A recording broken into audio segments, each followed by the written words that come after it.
Daniel Bassal, conseiller municipal de la ville de Thiès, secrétaire de séance de la session d'ouverture du budget.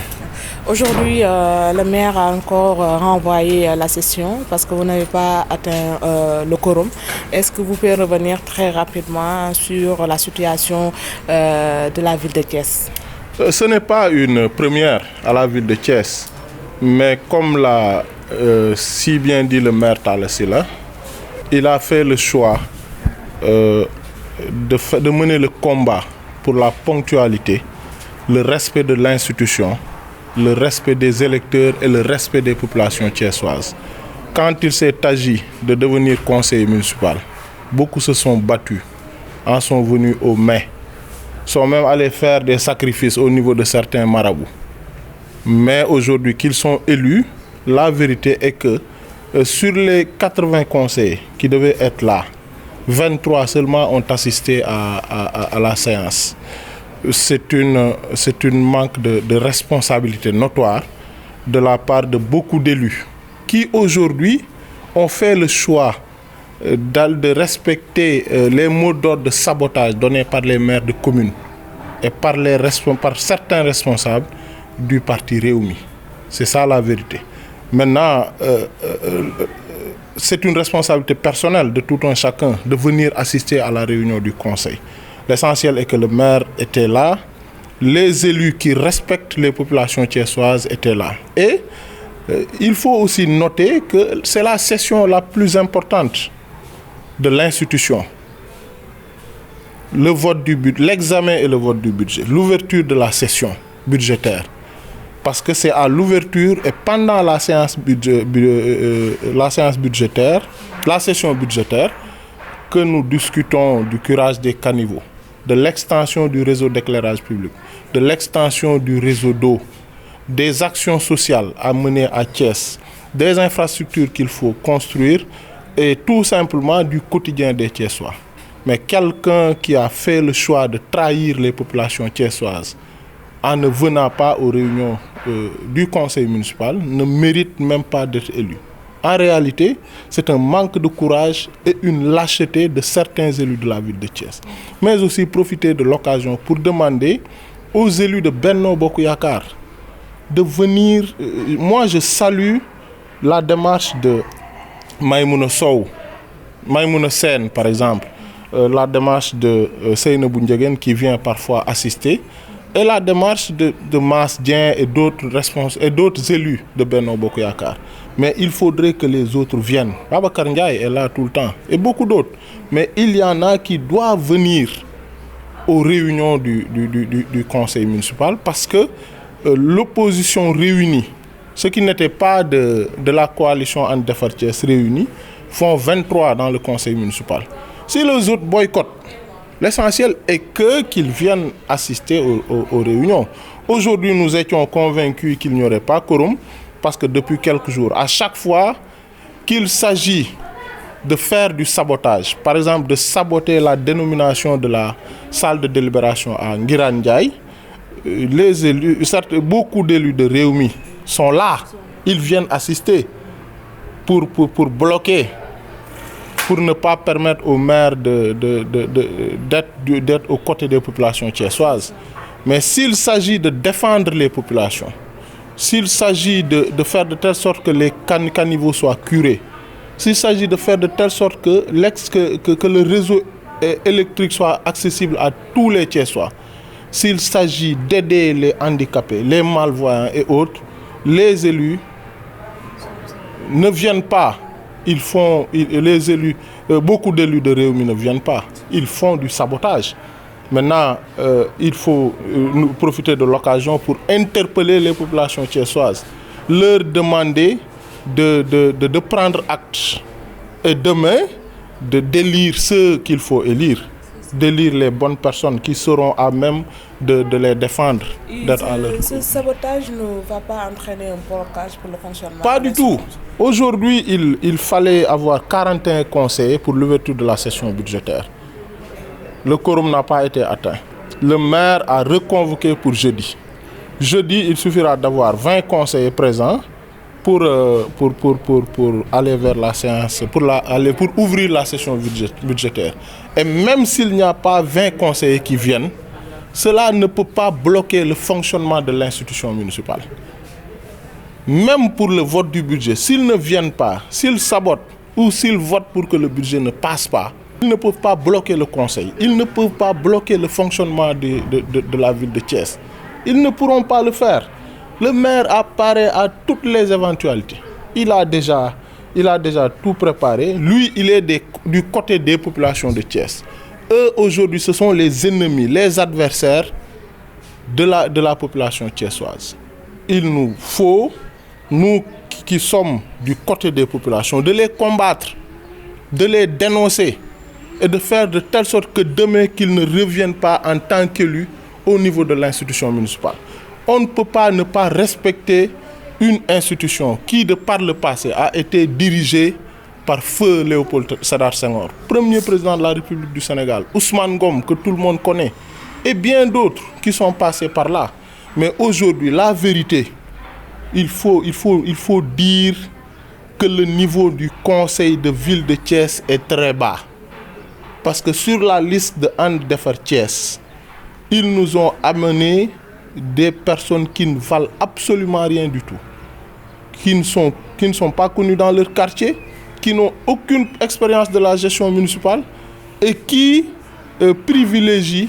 leur parti à l'institution municipale, aux intérêts des populations de Thiès. Merci à wolof. waaw xanaa di naqarlu rek li nga xam ni moo xew waaye lii moom loo xam ne léegi miin nañ ko ci mairie bu ville bu Thiès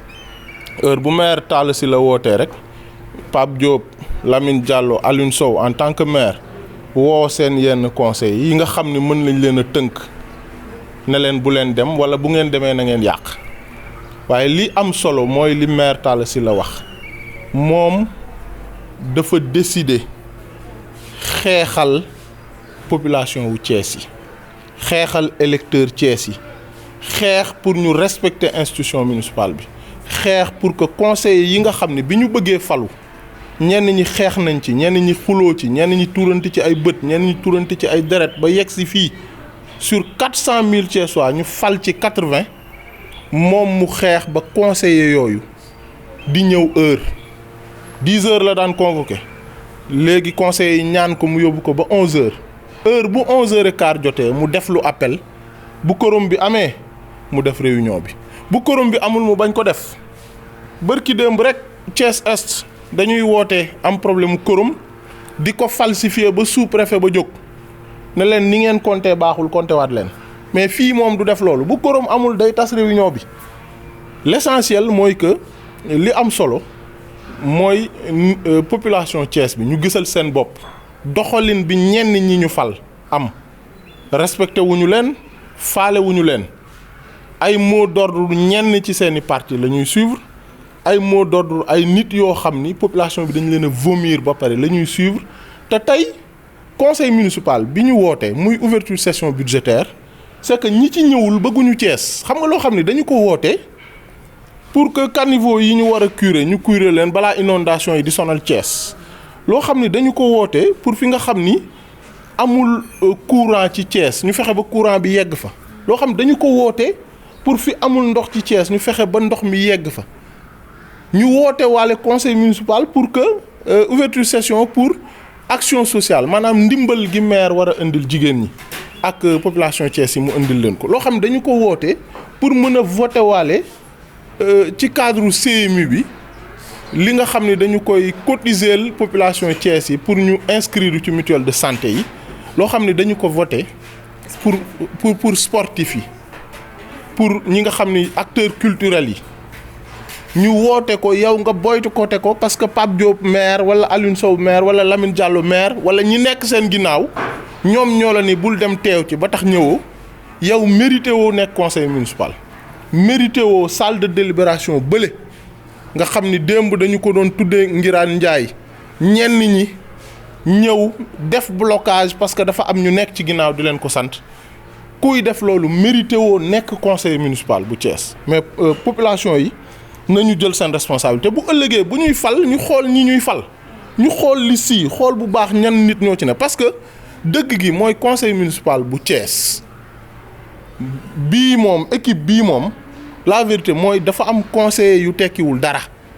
yoo xam ni seen koñ kenn xamu leen dëkk bi kenn xamu leen mënuñoo apporter dara dëkk bi ñu indi leen ñuy toog fii di nelaw wala ñuy boycotter wala ay nit di leen wax def leen lii ñu dem defi ko en réalité loolu moo fi am. je profite aussi ci occasion bi pour wax conseil wu Benno Bokk Yaakaar ñenn ñi mais ñuy ñëw teew di assister parce que ñi bokkul woon ci liste ànd defar Thiès 23 lañu bu ñu ñëwee boole koog ñi bokkoon ci liste ànd defar Thiès te nekkuñu ci dynamique gu xeex Thiessois yi parce que li ñuy def nii en réalité du xeex Talla Sylla xeex Thiessois yi la parce que intérêt Thiessois yi la ñuy xeex ñoom ñuy ñëw teew man damay rafetlu ku mel ni Maïmouna Sène comportement nga xam chaque fois mu ñëw ku mel ni Babacar Ndiaye Seynabou Ndiéguène parfois mu ñëw ñoom Mass Dieng ak ñeneen ñu ngi ñëw di teew mais ñeneen ñi nañuy ñëw di teew di fekke nekk ci côté Thiessois yi pour ku bëgg a yàq liggéey bi Talla Sylla ak conseil ak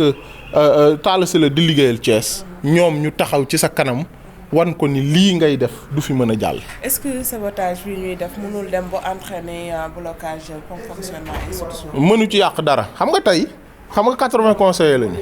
boo njëkkee woote il faut 41 ñu teew pour ñu def conseil bi tey bi ñu defee appel bi 23 ñoo fa ne xam nga bi fa 23 nekkee maire bu jubadi woon day falsifier quorum bi wax ni mbir mi mat na. ndax bërki démb commune est ba ñuy def seen conseil à un moment donné dañ doon falsifier quorum ba sous-préfet bañ ne leen compté waat leen mais loolu taxu ko jóg ndax moom dafa jub ba pare dafa respecter code général des collectivités locales respecter loi wu Sénégal yi ñu am 23 te 41 la ñu waroon am mu ni tas nañ ko toxal nañ ko ba jeudi suñu amee 20 conseillers mën nañoo def conseil municipal bi mën nañ def ouverture session suñu ko amul it du tere institution bi day dox mairie bi ñi nekk ci biti di woote ay réunion di dajaloo ci ay maire ak ay kër yaakaar ni mën nañu bloquer Talla Sylla ci liggéey bi muy liggéeyal Thiès dañuy nax seen bopp bala ñu ko doon xam ñu ñëw ñuy voter budget ñu ñëw taxaw di def blocage du tere li mu nar pour extension réseau éclairage